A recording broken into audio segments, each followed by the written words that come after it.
I always like to leave my viewers with one last piece of advice. So, what would you give someone trying to start a house show or trying to go to a house show? What would be a piece of advice for someone jumping into that for the first time? Whoever feels like jumping in first. Thoughtful pauses.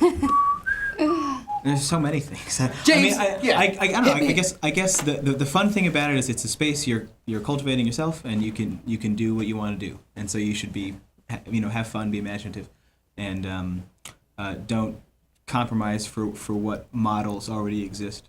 Yeah. You would try and do something that actually, even if it seems silly, you should do something that fits what you want to do and that makes you feel good about it. I think it's kind of hard now because one thing I noticed is that house shows have gotten way more fashionable. People have like cultivated aesthetics when they go to like basements and stuff. And so, when I think about my time during house shows, people just wore like t-shirts and shorts like that. We're just people in general have gotten more fashionable. We're all, I'm trying to match some. My socks, I got fancy socks. But, we're all trying to do that. But I think at the same time, don't compromise, be yourself. And people will find that refreshing, I think, a lot of the time. Elanor, how about you? Anything you want to leave us with? Be thoughtful about who you're inviting. Yeah.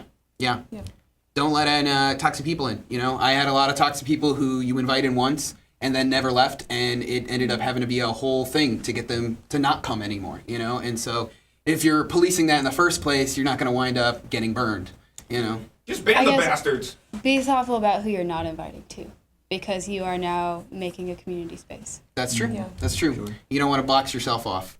Very good. Taylor, how about you? I think as a host, you set an example, and when people come into a space, they're generally like looking to see how they should participate. Yeah. And it really doesn't take much to set that precedent and to stand up there and say, this is. I mean, for us, when the music is playing, we expect that people are quiet. Yeah. And Elanor always sits like front and center and watches everything, and I'm usually on the side like telling people to be quiet.